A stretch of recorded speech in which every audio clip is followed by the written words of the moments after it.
Biasanya kalau sudah menang harusnya semangat ya. Nah, jangan tidak semangat. Jakarta dan pilkada kemarin cukup unik dalam artian di tengah dominasi koalisi Kim plus plus di berbagai daerah dan berbagai cara melakukan kecurangan, sebenarnya Jakarta bisa menjadi prototipe bagaimana kepedulian publik bisa mengalahkan banyak kepentingan. Di Banten itu luar biasa kecurangannya, dan bisa ini ada udah saya pula. Bisa dijadikan gambaran bagaimana gerak kecurangan di pilkada itu sangat liar sekali.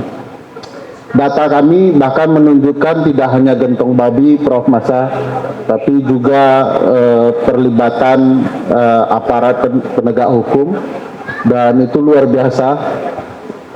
Aparat penegak hukum mengeluarkan indeks kerawanan pilkadanya sendiri, yang berbeda dengan indeks kerawanan pilkada versi Bawaslu, sehingga menjadi alasan argumentasi bagi mereka untuk turun ke lapangan, sehingga mengeluarkan atau menurunkan aparat lebih dari 27.000 aparat di beberapa daerah yang mereka anggap sebagai rawan. 138 daerah wilayah di Banten itu diturunkan.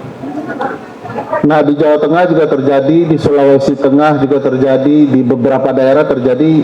Saya sebenarnya dengan teman-teman mau memantau sekitar 10-an daerah, niatnya malah 545, tapi tentu tidak ada tenaga gitu ya. 10 tapi gagal karena memang sulit sekali. Maunya juga Medan tapi tidak ada tenaga, dan juga banyak hal yang dipertimbangkan ketika itu. Pada Jawa Tengah, Jawa Timur juga kita mendata berbagai hal. Nah, bagaimana dengan Jakarta? Jakarta itu menarik. Sebenarnya gerak kecurangan itu sudah ada. Misalnya sebelum presidennya Bang Yani itu turun, dia sudah mengganti PJ Gubernur DKI Jakarta sebelum 20 Oktober. PJ Gubernur baru dengan sekda baru, dan uniknya begitu menjelang 27 November Bang Yani, PJ Gubernur baru mengubah komposisi 12 camat. Kami mendeteksi ini langkah-langkah untuk menuju sesuatu ini.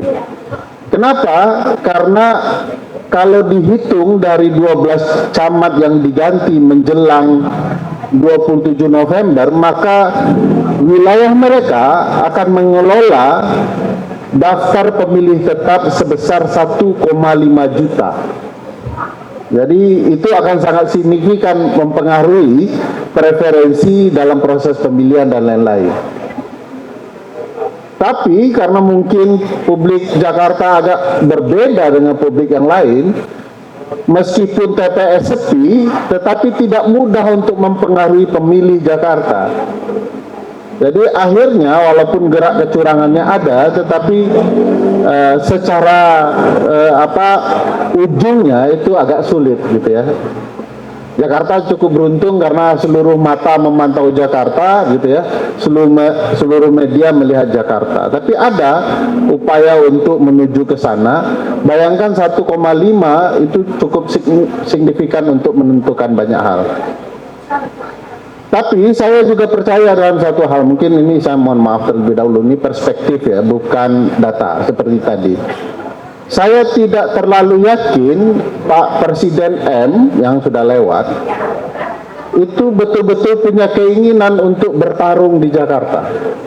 Yang diinginkan Presiden M adalah agar seluruh potensi calon presiden di masa depan itu berguguran, agar karpet merah untuk anaknya terus tersedia. Contoh, Pak Anies ditumbangkan. Menurut saya caranya cukup licik.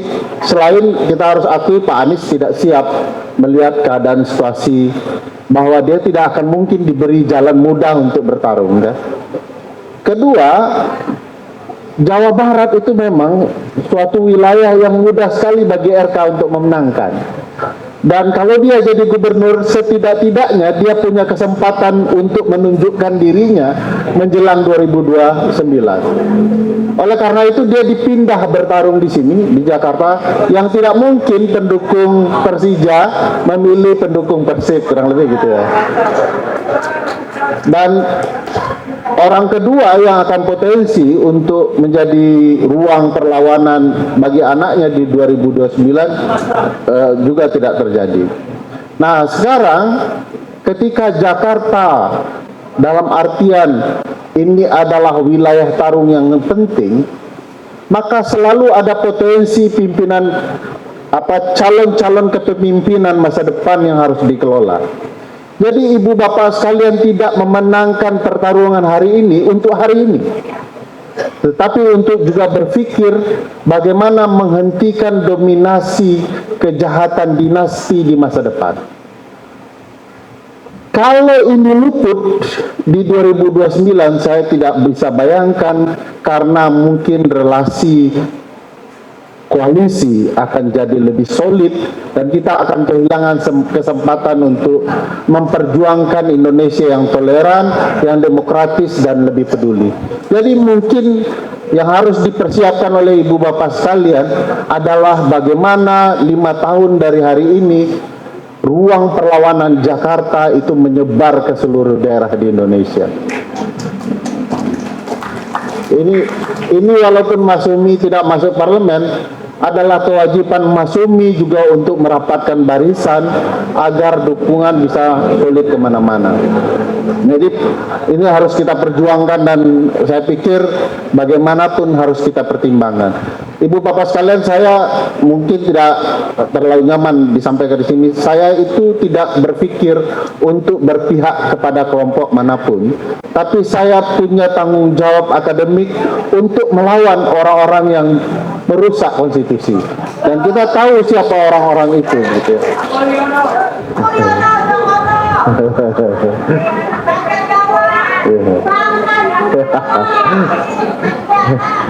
Saya baru memancing sedikit, tapi semangatnya sudah berkobar ya. Jadi kita semua sudah berpikir ke depan. Apakah kemudian ini akan mulus? Sudah pasti tidak. Apa Mas Pram dan Bang Dul akan menghadapi berbagai hal yang sudah dipersiapkan dengan matang oleh seseorang. Misalnya di undang-undang DKJ yang baru, yang itu mau hendak dipaksakan kemana-mana besok ya. Kita ketahui kawasan aglomerasi itu akan dikelola oleh Wakil Presiden Republik Indonesia. Saya bisa membayangkan di kepala kita semua, ini adalah plot yang sudah dirancang sedemikian rupa untuk membuat upaya menyukseskan apa yang sudah dilakukan di dalam pemerintahan Jakarta lampau tidak berlanjut signifikan. Nah, ini pasti ada upaya untuk menghalangi 2029. Jadi ibu bapak sekalian, kalau mau melawan dominasi kekuasaan dan dinasti, ibu bapak sekalian harus sungguh-sungguh juga untuk membackup Mas Pram dan Pak Bang Dul agar betul-betul mampu berhasil di kemudian hari. Walaupun sekali lagi harus ingat, ini tidak mudah, ini kerja yang memang harus serius, harus hati-hati, karena saya yakin ya, dengan dikuasainya kepolisian, KPK, kejaksaan, bukan tidak mungkin semua kesalahan dicari.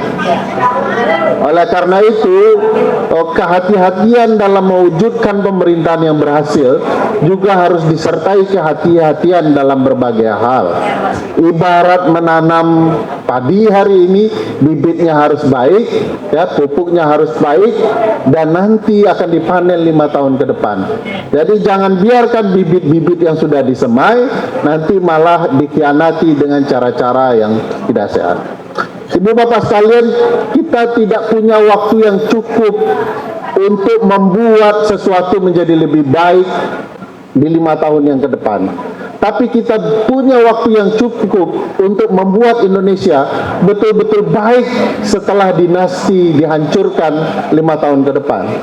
Karena bagaimanapun ini jalannya sudah mau dibangun, termasuk saya tidak terlalu yakin Pak Prabowo tidak memberikan jalan yang penting bagi anak Pak Jokowi, karena bagaimanapun sudah terlihat ya upaya untuk memberi ruang itu cukup signifikan di mana-mana. Tiba-tiba berhadapan dengan pimpinan dan segala macam. Bahkan banyak manipulasi yang terlihat dan kebohongan yang nyata sekali. Misalnya ketika Wapres mengatakan bahwa seluruh program adalah program Presiden Prabowo, tapi besok pagi dia launching aplikasi Lapor Mas Wapres. Padahal programnya katanya mau untuk cuma presiden. Lalu berapa minggu setelah itu langsung disebarkan tas biru berbunyi bantuan Wapres. Kalau seluruh program adalah program presiden, mestinya bantuannya bantuan presiden. Jadi niatnya sudah bermasalah dari awal. Dan bagi saya ini upaya untuk ya kasih sen kanan tapi beloknya kiri itu khas bapaknya, betul ya. Nah, ini yang kemudian betul-betul kita harus simak dan hati-hati. Dan saya lihat di pilkada kemarin cukup signifikan mereka-mereka ini memenangkan pertarungan di daerah-daerah tertentu yang kita ketahui itu pasti bermasalah. Misalnya di Madura itu luar biasa temuan kita, ada TPS-TPS tertentu yang 100%. Itu dahsyat juga ya. Belum lagi permainan politik uang dan lain-lain. Nah, ini pekerjaan akan jadi sulit kalau kemudian pilkada akan dipindah ke DPRD. Ini mohon maaf nih teman-teman partai ada di sini ya, yang membuat pilkada itu mahal dan pemilu-pemilu lain mahal, yaitu adalah calon dan partai politik sendiri. Coba bayangkan misalnya, kenapa itu mahal? Kan teman-teman calon berupaya betul mereka bisa jadi calon tunggal. Itu beli perahunya kan harus seluruh partai. Maharnya berapa itu? Jadi mahal itu. Belum lagi menggunakan banyak hal. Nah, ini problematikanya, jangan kemudian diambil hak publik untuk menentukan siapa pimpinan. Coba bayangkan misalnya kalau di DPRD, saya yakin partai Bang Yani itu tidak akan terlalu signifikan bisa diperjuangkan. Kenapa? Karena begitu ada di DPRD, kursi itu sudah bisa diatur sedemikian rupa.